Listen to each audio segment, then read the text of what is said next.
Se o mal existe, logo Deus não existe. Pelo menos essa é a conclusão que King Bradley, o vilão de Fullmetal Alchemist, chegou no episódio 30 do anime, depois de acabar com todo o povo de Ishval.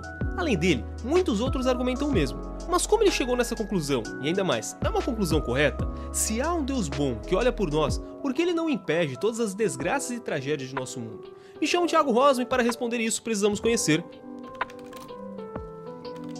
Ele foi um órfão criado pelo governo em laboratório para se tornar o líder perfeito de uma nação, e assim ele consegue. E ele tem um objetivo que é criar pedras filosofais, só que a matéria-prima das pedras filosofais são almas humanas. Então ele começa a matar diversas pessoas em várias partes do país, e uma dessas partes é lá na fronteira com um país vizinho chamado Ishval. Ele começa a exterminar essas pessoas sem se preocupar em matar crianças, em matar idosos, em matar mulheres. Ele vai lá e mata. E ele conclui seu objetivo, ele consegue matar e exterminar aquele povo, com exceção de um único membro. Na verdade, a gente descobre que tem outros na história. Mas em algum momento no meio da guerra, nós vemos a conversa entre o líder militar dessa nação, o Bigodudo, e do outro lado nós vemos o chefe religioso e sumo sacerdote desse país. O senhorzinho, ele queria entregar a sua vida para o cessamento da guerra, para que mais vidas não fossem desperdiçadas. Acha mesmo que a sua única vida teria o mesmo valor que a dos outros milhares de sobreviventes? E King Bradley, com um olhar sério, olha para ele e fala: veja, a sua vida não vale mais do que uma vida. A sua vida é somente uma. Eu não vou poupar todo o seu povo por conta de sua vida. Eu vou continuar o extermínio, porque uma vida humana não vale milhares. Extermínio. Seu demônio insensível! Receberá o castigo de Deus! Só que ele não perde a postura. Ele olha pra eles e começa a falar: Você disse Deus? Quantos mais, ou melhor, quantos milhares de vocês ainda preciso matar para ser castigado? se Deus existe, por que ele não para esse extermínio?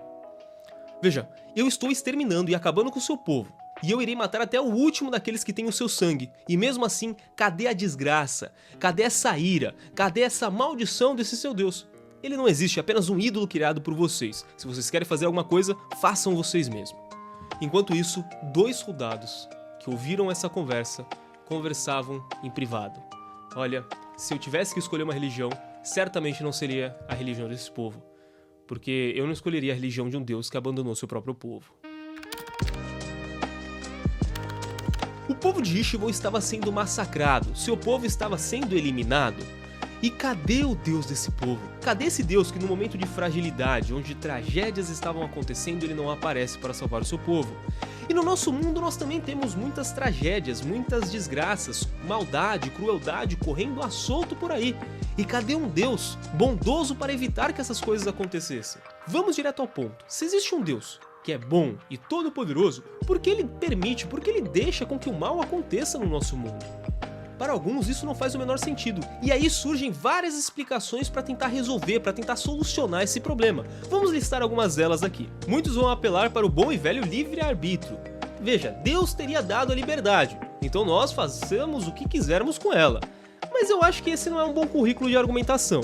Outros vão dizer que o sofrimento nos fortalece, que precisamos passar por provas e tudo mais. Mas sério, que tipo de prova seria essa? Que tipo de lição caberia aqui? Alguns vão dizer que serve para valorizar o bem, como por exemplo aproveitar um lindo dia de sol num campo verdejante cheio de flores, né, depois de uma longa semana de chuvas. Mas isso é muito raso para explicar tragédias de danos irreversíveis. E ainda há aqueles que se perguntam, será que Deus se recusa a interferir? Porque a partir do momento em que ele deu o livre-arbítrio, ele quer que nós, que temos uma escolha, possamos nos responsabilizar pelos nossos atos. Então, se cometermos algo errado, iremos ter as consequências desse ato errado.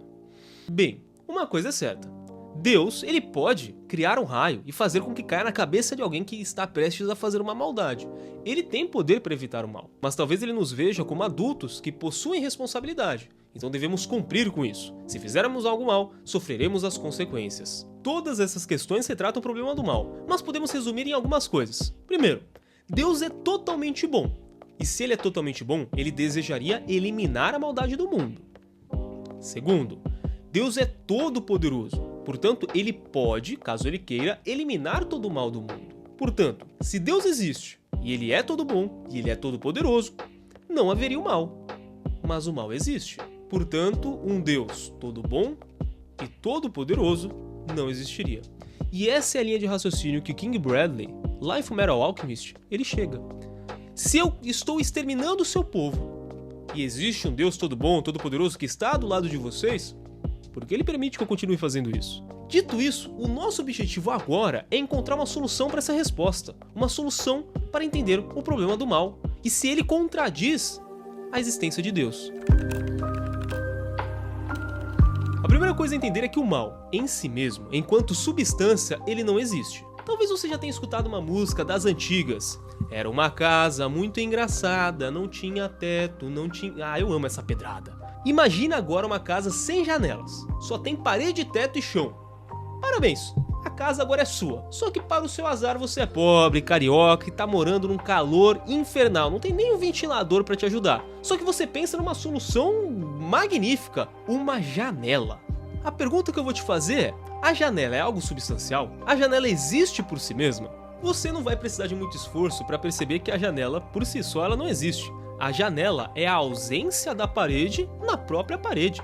Não adianta você ir na loja de algum picareta querendo comprar uma janela. A única solução para você que quer uma janela é quebrar a parede da própria parede, que é uma solução muito econômica por sinal. Então você que é pobre vai ficar muito feliz. Daí você já pode observar como o mal funciona. O mal é a ausência de um bem em um outro bem. Por exemplo, a surdez, ela é a ausência de um bem, que é a audição, em um outro bem, que é a pessoa surda. Se o mal não existe por si só, então a existência de Deus e a existência do mal existirem no mesmo mundo não são contraditórias. Portanto, não tem como você falar que Deus não existe por conta do mal existir. Se aceitarmos isso, é impossível haver um mal que exista por si só. Todo mal é a ausência de um bem em outro. Mas uma questão ainda não ficou respondida. Por que Deus permite com que coisas más aconteçam? Se ele é todo bom e todo poderoso, por que ele só não evita com que o mal aconteça? A resposta para isso é complexa, mas podemos começar dizendo que Deus não impede os maus de acontecerem porque a corrupção de um se torna a corrupção de outro. Por exemplo, um leão comer uma zebra. Isso é ruim, isso é mal para a zebra, mas é bom para o leão. Da mesma forma, a zebra comer uma grama é mal para a grama e bom para a zebra. Por mais que a grama não sinta nada, ela, assim como tudo no nosso universo, busca a conservação. Então seria um mal para a grama. Agora veja, se Deus impedisse com que a zebra comesse a grama, ele impediria um mal de acontecer com a grama, mas outro mal aconteceria com a zebra. Que mal seria esse? Ela ia morrer de fome. E a mesma coisa para o leão. Se Deus impedisse o leão de comer a zebra, isso seria bom para a zebra. Mas seria horrível para o leão. Agora o leão que iria passar fome. Mas além do mal natural, também há o mal moral. E por que Deus permite com que o mal amoral aconteça? Aliás, o que é mal moral, você pode estar se perguntando? É alguém escolher fazer o mal. O leão, ele não escolhe comer a zebra. É um mal natural. Agora, se eu escolho matar meu coleguinha, sei lá, o João, que tá me devendo 3 mil reais, ou seja, nesse caso, nesse exemplo, seria um agiota, eu escolhi praticar o mal. Eu não fiz pela minha própria natureza. E isso seria um mal moral.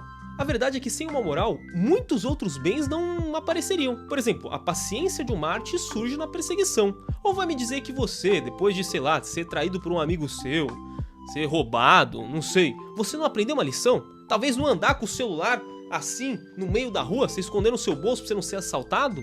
É um bem que surgiu disso. Portanto, você já deve ter percebido a resposta. Deus não permite nenhum mal que ele não possa tirar um bem disso. Por mais que muitas das vezes os bens disso, as coisas boas que podemos tirar, elas sejam invisíveis para nós. Eu sei que isso nos deixa muito confiantes da providência divina, muito confiantes no transcendente, mas uma coisa continua sendo inegável: a existência do mal e a existência de Deus, elas não se contradizem. Você não pode dizer que porque o mal existe, Deus não existe. Isso não. Outra coisa, as pessoas costumam achar que a morte é o mal. Mas será que a morte seria mesmo o mal? Ou seria para nós um bem absoluto? Para os cristãos, a morte é um bem. Eles estarão entrando na vida eterna. Então não necessariamente porque uma pessoa morre ou ela sofre, isso seria um mal necessariamente. Para os cristãos, não. Isso é uma coisa boa. Eles buscam o sofrimento, eles buscam a cruz. Bem, mas nossos atos eles possuem consequências. Se fizermos o mal, se cometermos um ato ruim, se cometermos um crime, devemos ser punidos por isso. E o Estado nos pune, as pessoas à nossa volta. E Deus também puniria. E essa é uma das poucas coisas que as pessoas percebem ao ver Death Note. Que quanto mais Kira comete um mal moral, mais próximo de ser descoberto ele é. Mas mesmo depois de nossa morte, deveríamos ser condenados por um Deus ao lago eterno de fogo por sermos maus. Será que isso é justo ou será que é apenas uma condenação de um Deus injusto? Se você quer realmente saber sobre isso, clica no próximo vídeo que vai aparecer. Fica com Deus, salve Maria e viva Cristo Rei!